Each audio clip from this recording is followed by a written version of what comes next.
नमस्कार, स्वराज एक्सप्रेस में आप सभी का स्वागत है। मैं हूं आपके साथ ऋषभ सोनी और लेकर आया हूं हमारा खास कार्यक्रम बिग डिबेट। बिग डिबेट में आज का विषय ट्राइबल पर सियासत।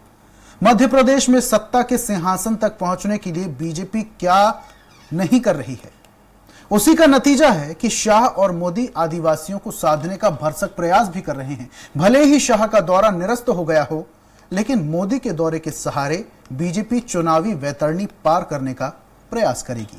क्या है आदिवासियों को लेकर बीजेपी का फोकस, देखिए इस रिपोर्ट में, फिर करेंगे चर्चा। मध्य प्रदेश में सियासी बिसात बिछना शुरू हो गई है। सियासत का केंद्र इन दिनों आदिवासी है। आदिवासियों के सहारे ही सत्ता के सिंहासन तक पहुंचने का प्रयास किया जा रहा है। इसको लेकर कोई भी राजनीतिक दल पीछे नजर नहीं आ रहा।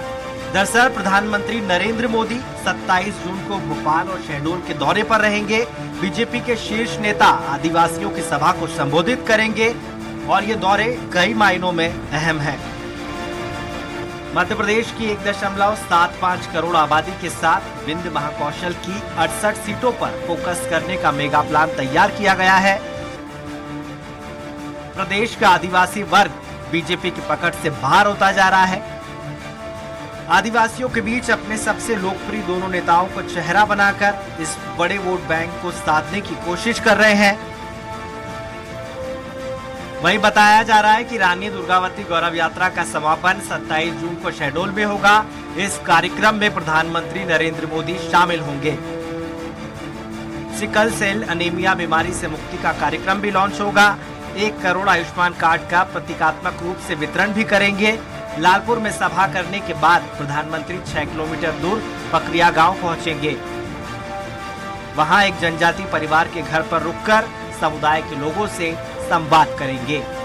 वहीं पारंपरिक भोजन भी ग्रहण करेंगे। पीएम लगभग 1 घंटे का समय जनजाति समुदाय के बीच बिताएंगे। पीएम भोपाल के लाल परेड मैदान में आयोजित बीजेपी के 10 लाख बूथों पर डिजिटल रैली को संबोधित करेंगे। बहरहाल मुख्यमंत्री शिवराज सिंह चौहान भी लगातार ऐसी ही कोशिश कर रहे हैं, लेकिन आदिवासी बीजेपी पर भरोसा नहीं कर पा रहे हैं। इस तरह का फीडबैक सत्ता और संगठन के अलावा राष्ट्रीय स्वयंसेवक संघ को मिल रहा है। हालांकि केंद्र और राज्य सरकार के स्तर पर इस वर्ग के लिए बहुत कुछ किया जा रहा है, लेकिन इसका असर फिलहाल दिख नहीं रहा। ऐसे में देखने वाली बात यह होगी कि आने वाले समय में बीजेपी की क्या रणनीति होगी।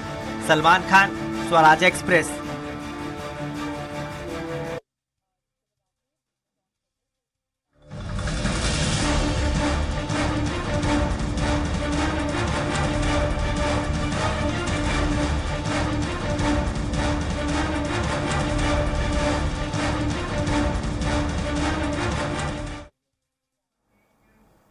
ट्राइबल पर सियासत। मध्य प्रदेश में साल के अंत में विधानसभा चुनाव होने वाले हैं और चुनाव में बड़ा वोट बैंक आदिवासी वर्ग है। आदिवासियों को साधने के लिए तमाम पार्टियां पुरजोर कोशिश तो कर रही हैं, लेकिन सबसे ज्यादा तैयारी यहां पर बीजेपी की दिखाई दे रही है। इस पर हम ज्यादा चर्चा करेंगे और चर्चा के लिए हमारे साथ मौजूद हैं सांसद बीजेपी से जीएस डामोर जी हमारे साथ जुड़े हुए हैं, कांग्रेस विधायक पांजीलाल मेड़ा जी हमारे साथ जुड़े हुए हैं, वरिष्ठ पत्रकार स्टूडियो में मौजूद हैं डॉक्टर भूपेंद्र कुमार सुलेरे जी, और आप प्रवक्ता रमाकांत पटेल जी भी हमारे साथ स्टूडियो में मौजूद हैं।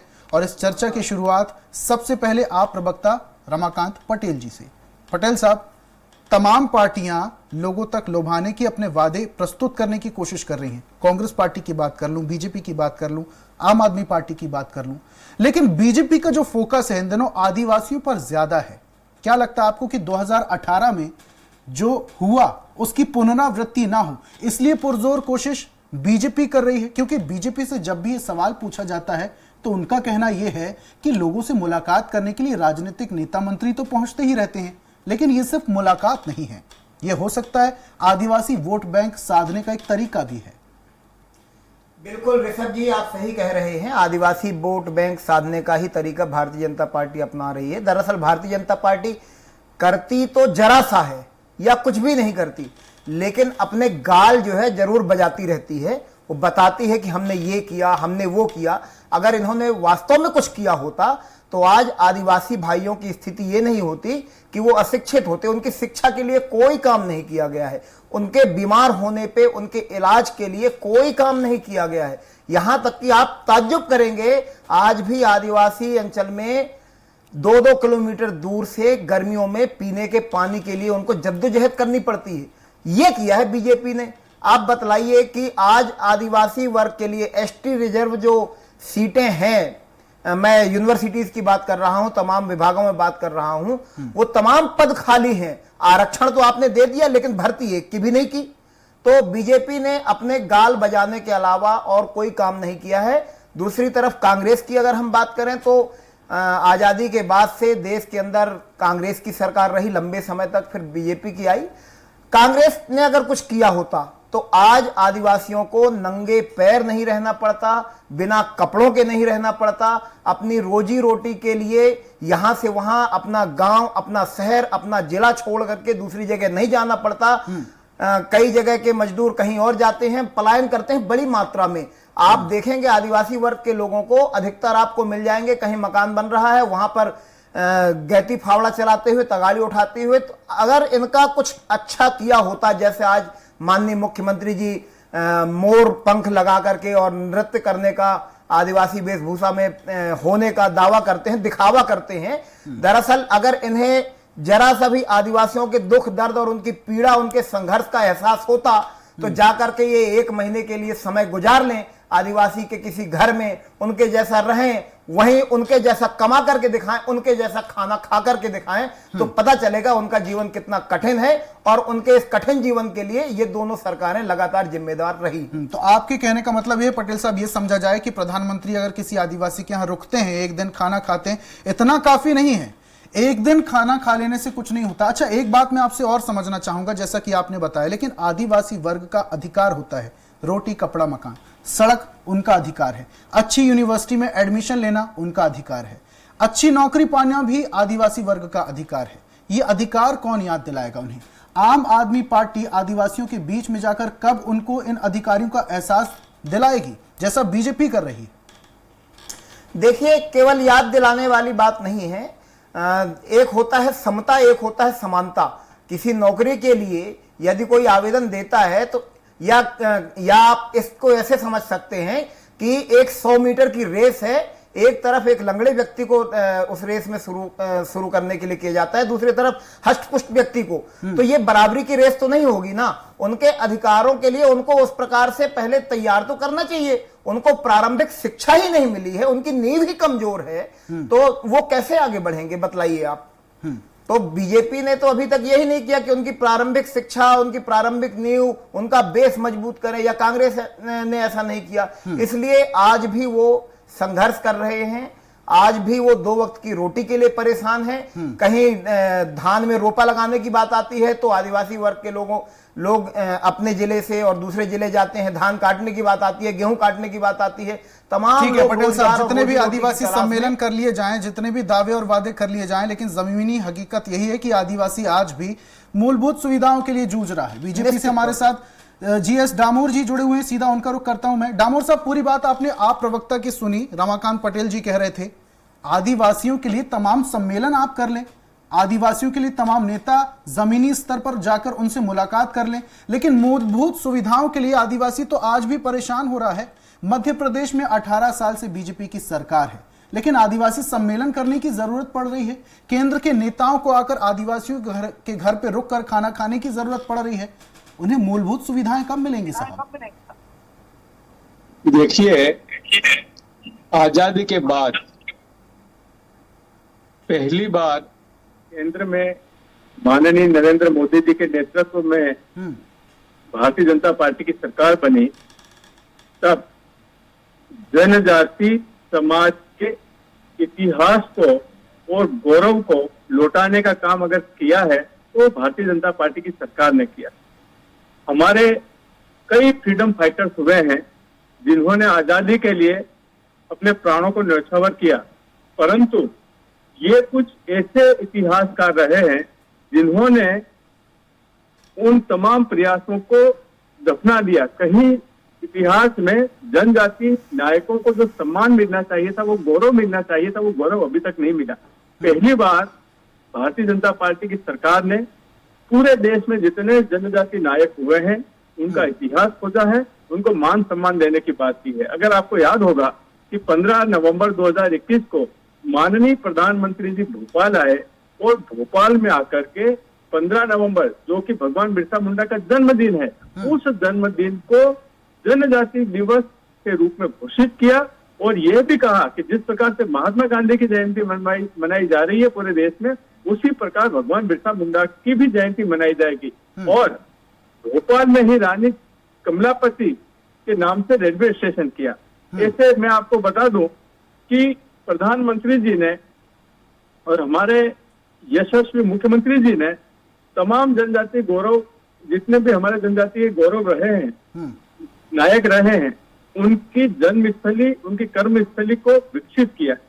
ये तो हमारे इतिहास की बात हुई, जनजातीय गौरव की बात हुई। अब दूसरा मैं आपको आता हूं कि जैसे हमारे प्रवक्ता ने बताया शिक्षा का, तो इस देश में शिक्षा के लिए जितना अच्छा काम भारतीय जनता पार्टी की सरकार ने किया है, उतना किसी भी सरकार ने नहीं किया। आपको जानकर आश्चर्य होगा कि पहली बार एकलव्य आवासीय विद्यालय प्रत्येक जनजाति विकास खंड में खोले गए, जिसमें 490 बेटे और 490 बेटियों को अलग अलग रहने की और पढ़ने की सुविधा दी गई। आवासीय विद्यालय है ये। जैसे मैं झाबुआ से हूं, तो झाबुआ में ऐसे 6 विद्यालय हैं और ये सब सीबीएसई कोर्स के हैं। और बेसिक जो मूलभूत सुविधाएं होती है, उसको अगर जुटाने का काम किया है तो भारतीय जनता पार्टी की सरकार ने किया है। जैसा भी आपने बताया कि प्रदेश में 18 साल से भारतीय जनता पार्टी है, तो एक आदिवासी गांव को पक्की सड़क से जोड़ने का काम किया है तो शिवराज सिंह जी ने किया है।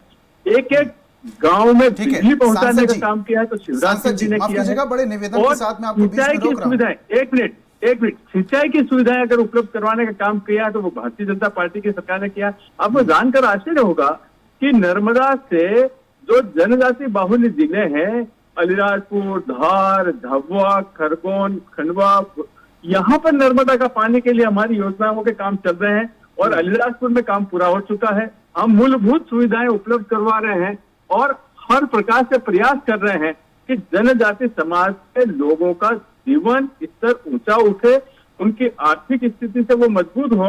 और इस प्रकार से आजादी के बाद पहली बार अगर किसी ने काम किया तो भारतीय जनता पार्टी की सरकार ने।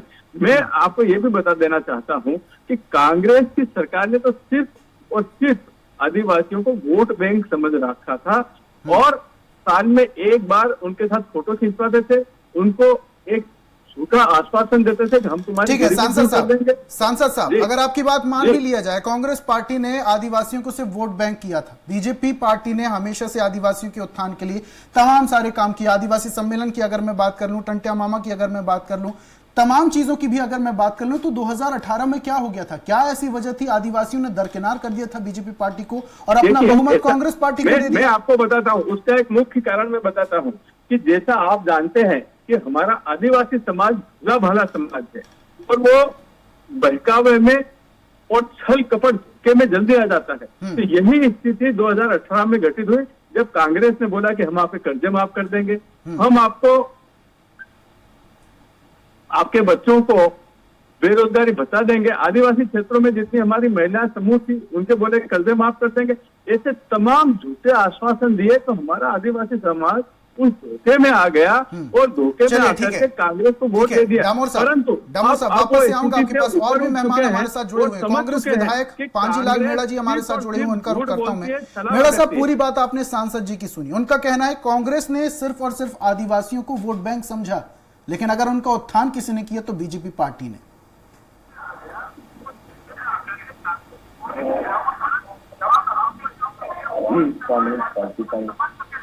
मेड़ा साहब, मेरी आवाज आप तक पहुंच पा रही है? मेड़ा साहब, मेरी आवाज आप तक पहुंच पा रही है? मैं आपकी भी आवाज सुन रहा हूँ, हमारे पूर्व वक्ता आदरणीय रमाकांत पटेल जी की आवाज भी सुनी है जी। और हमारे आप सुन पाए सर?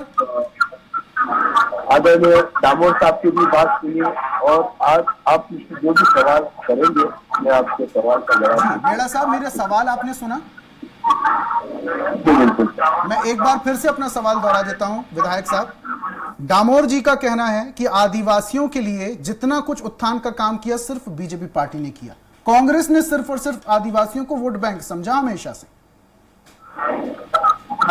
मैं ये बताना चाहूंगा आदरणीय दामोदर साहब को और आदरणीय आपके माध्यम से कि जैसे ही जब कांग्रेस की सत्ता रही है तब आदिवासी हॉस्टलों में पूर्ण सुविधा मिलती थी और आज हमारे जब से 18 साल से बीजेपी की सरकार प्रदेश में है और कम से कम 8 साल से भारतीय जनता पार्टी के प्रधानमंत्री है।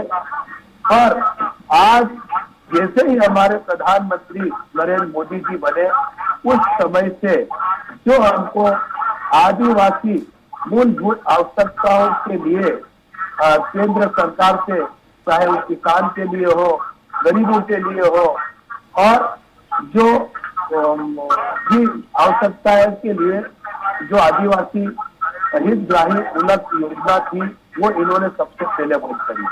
उसके बाद में जो आज तक प्रदेश में जो हॉस्टल है उनमें 50 सीटर अभी तक वृद्धि होना था, पर 18 साल में अभी तक एक भी हॉस्टल में इन्होंने ठीक है पदोन्नति नहीं करी।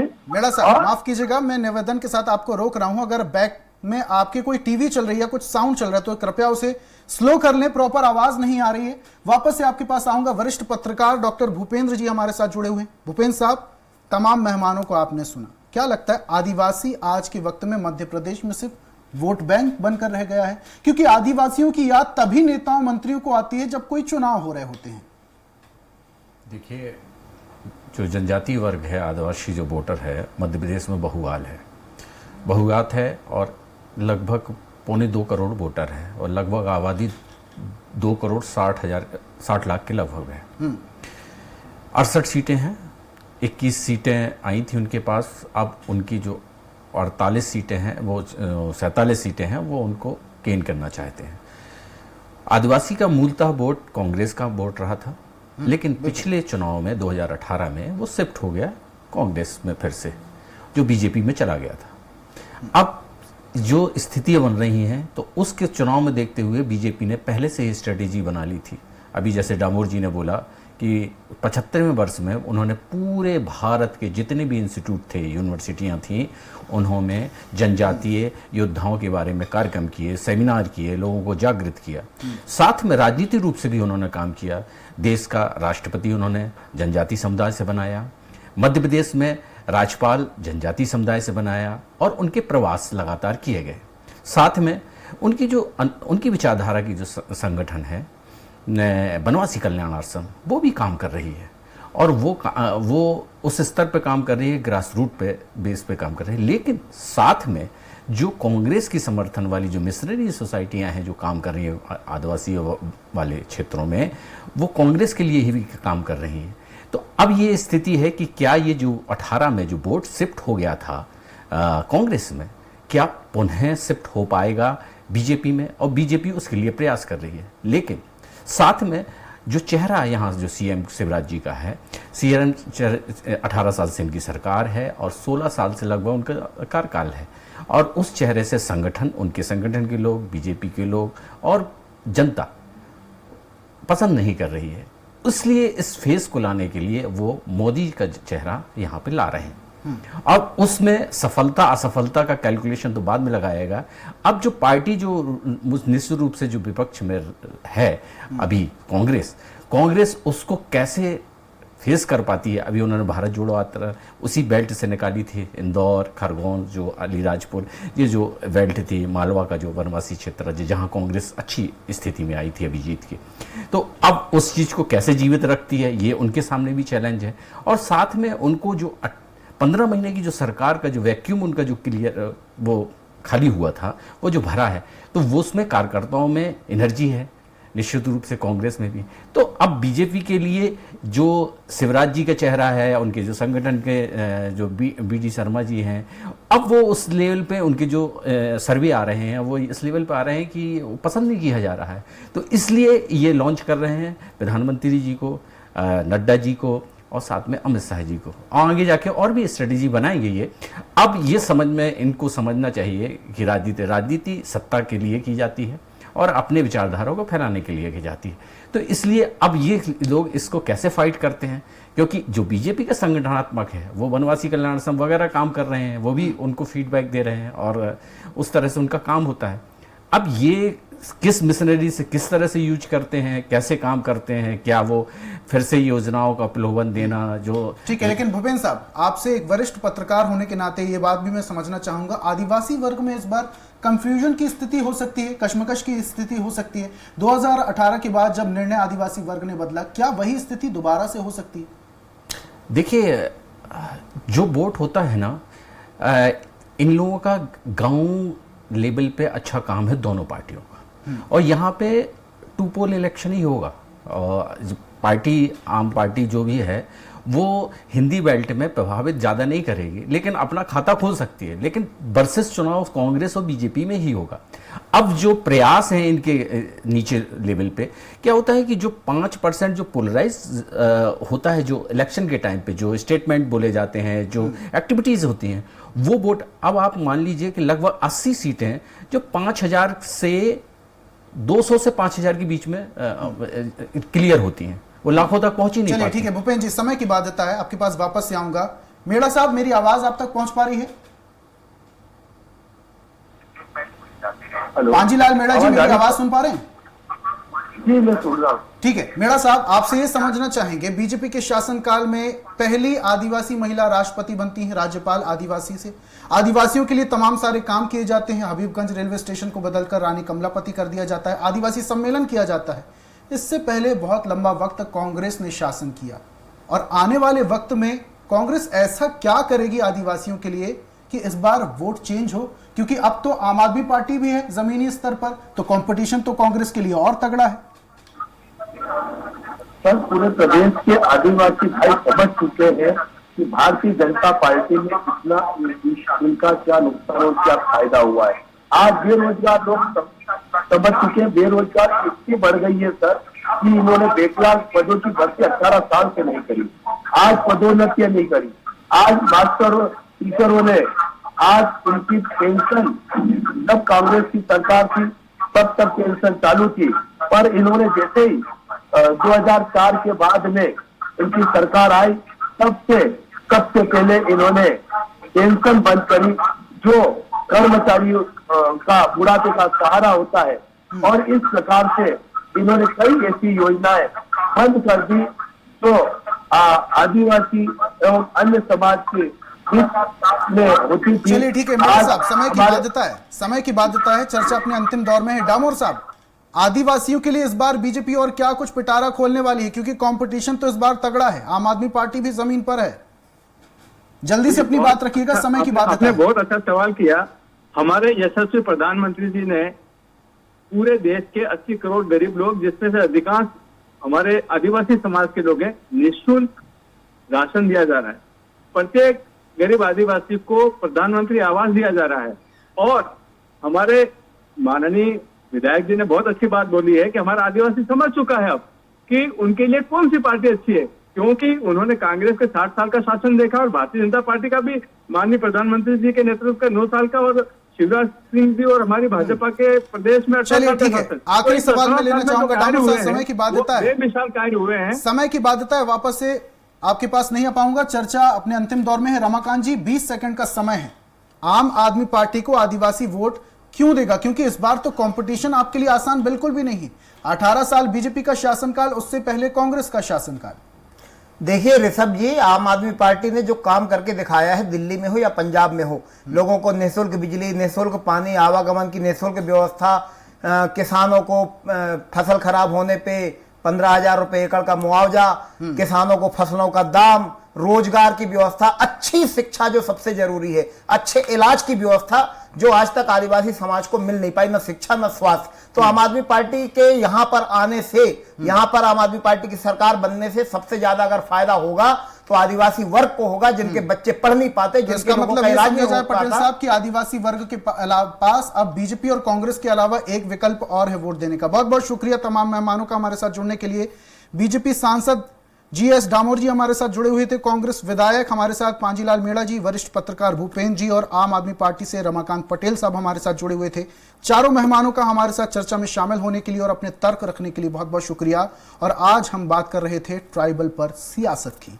मध्य प्रदेश में विधानसभा चुनाव और चुनाव से पहले आदिवासी वर्ग को साधने के लिए बीजेपी पुरजोर कोशिश कर रही है, लेकिन बीजेपी के साथ साथ तमाम पार्टियां भी पूरी कवायद में लगी हुई हैं। अब देखने वाली बात यह है कि आने वाले वक्त में आदिवासियों का वोट किस पार्टी को जाता है।